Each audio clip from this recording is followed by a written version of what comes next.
वो संत नहीं जो चमत्कार करता है, वो महामूर्ख व्यक्ति है। और फिर उसी समय परमात्मा ने कहा कि वो संत नहीं जिसे चमत्कार भी ना हो। ये पुण्यात्मा, एक तो चमत्कार करना ये तो महामूर्ख व्यक्ति के काम है, क्योंकि उसने केवल सिद्धियां ही इकट्ठी कर रखी हैं जो उसके लिए भी घातक हैं और अन्य के लिए भी वो घातक है, क्योंकि उस पर आश्रित हो गया कि वो बड़ा महंत और संत होगा।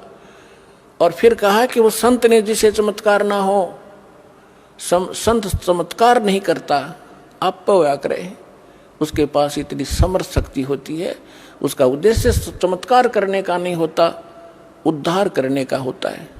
और वो सुख वैसे ही होते हैं जिनको लोग चमत्कार मानते हैं, या तो बिना गिनती के होंगे आपके घर पे, क्योंकि यह समर्थ शक्ति का साथ रहेगा आपके साथ। तो क्या बताते हैं,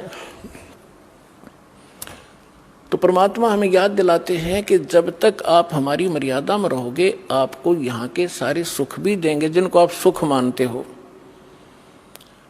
अब पुण्यात्माओं, जो 3 ताप के कष्ट भी आपके कहीं नहीं कटे।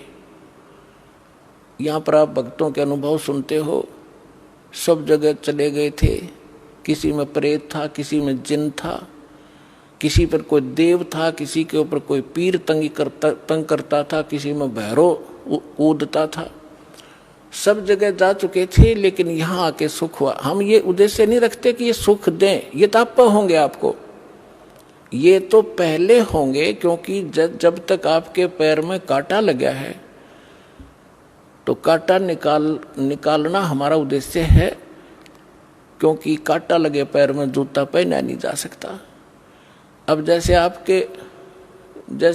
पहले हम सुनते थे, किसी भी संत के पास दुखी जाता था तो पहले तो अपने जंतर मंत्र बताता, ये कर दो, वो बोल दो, 5 कपड़े रख दो, ऐसे श्राद्ध निकाल दो, ऐसा दान कर दो, मैं तुम्हारा मंत्र जाप करूंगा। जब कुछ नहीं होता था, लास्ट में ये कहते थे कि ये तो आपके भाग्य में लिखा हुआ है, आपके प्रारब्ध का कष्ट है, ये तो भोगना ही पड़ेगा। और फिर भी कहता था, ले राम नाम का जाप करते ही रहना। पुण्यात्माओं, जैसे किसी के पैर में कांटा लगा हो और वो किसी के पास जाता है, वो कहता है, कोशिश करता, उसके पास औजार नहीं है, उस कांटे को निकाल दे, और वो कहे कि कांटा तो निकल नहीं रहा, ये तो लगा ही रहेगा क्योंकि गहरा चला गया है, अब ले जूता पहन ले, आगे कांटा नहीं लगेगा। तो कांटा लगे पैर में जूता नहीं टिक सकता, पहले कांटा निकले और फिर उसको सलाह दी जा कि फिर जूता मत निकाल देना, नहीं तो ये पीड़ा फिर आ जाएगी आपके ऊपर। तो फिर वो व्यक्ति उस पीड़ा से परिचित है और फिर वो कभी जूता उस मार्ग में निकाल लेगा। तो पुण्यात्माओं, जो दुखी व्यक्ति यहाँ आते हैं सौभाग्य है उनका, जो सुख में आते हैं उनका भी सौभाग्य है, लेकिन जो दुख में आते हैं वो ज्यादा स्थिर होंगे, क्योंकि सुख तो होगा ही होगा। ये तो सुखदायी भगवान है, समर्थ परमात्मा है, सुख का सागर है, ये दुख नहीं देता, और सुख इतना देगा बहुत गना आपको। और फिर थोड़ा सा यहाँ गाइडलाइन इसलिए दी जाती है क्योंकि आप मार ना खा जाओ भक्ति मार्ग में, इस मार्ग पर टिका रहना कठिन है। उसके लिए आपको ये फाउल पॉइंट बताए जाते हैं और साथ में गाइडलाइन दी जाती हैं जो आपके इस भक्ति मार्ग में सहयोगी होंगे। अब कुछ भक्त हमारे अन्य दुखियों को लाते हैं अपने पड़ोस से, रिश्तेदारों से, को समझा बुझा के, चलो वहाँ ठीक हो जाओगे, चलो वहाँ ठीक हो जाओगे, जाते सुख हो जाएगा, स्वस्थ हो जाओगे। तो पुण्यात्माओं, क्योंकि आपको मालूम है कि ऐसे होता है, लेकिन जो केवल यहाँ इसी उद्देश्य से आता है कि मैं ठीक हो जाऊं बस, तो उसका अगले उद्देश्य से भी परमात्मा परिचित है कि ये केवल झाड़ा लुहान आया है और ये ठीक हुआ फिर दोबारा नहीं आएगा।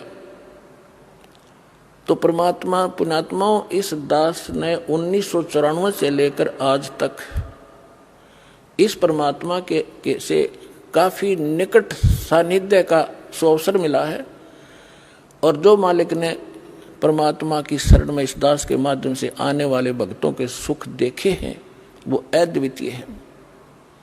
लेकिन हमारी जब तक हम ज्ञान से परिचित नहीं होते तो आप कभी भी डगमग हो सकते हो। एक गांव में हमारा भक्त था,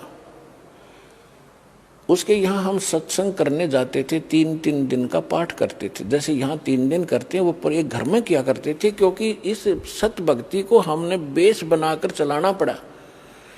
एक घर में 3 दिन और 2-2 टाइम सत्संग करते, घर वाले आ जाते, अड़ोस पड़ोस के आ जाते, वो रिश्तेदारों को बुला लेते, तो उनको 3 दिन तक परिपक्व करते ज्ञान से। पहले दिन तो वो कुछ बेदकते, फिर धीरे धीरे सेट हो जाते और फिर उनके सुख देखते।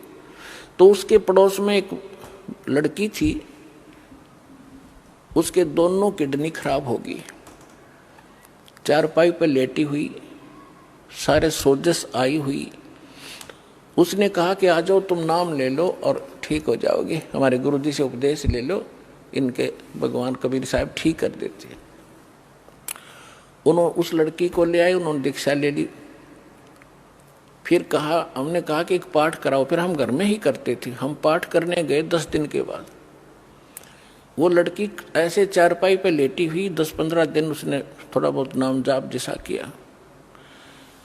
हम गए तो वो उठा कर लाए उसको, दास भी वही 3 दिन रहता था घर घर पे।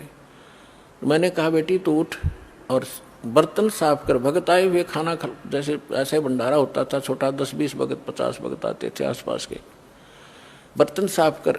तो उसके घर वाले कहने लगे भक्तों से कि तो बैठ तो सकती नहीं, कैसे बर्तन साफ करेगी।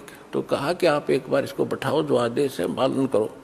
उसको ले जाकर पीढ़े पर बैठा दिया, जहाँ बर्तन साफ करे थे। 2 घंटे बर्तन साफ करे उस लड़की ने, और तीसरे दिन अपने आप उठ कर चल पड़ी। बोलो सतगुरुदेव।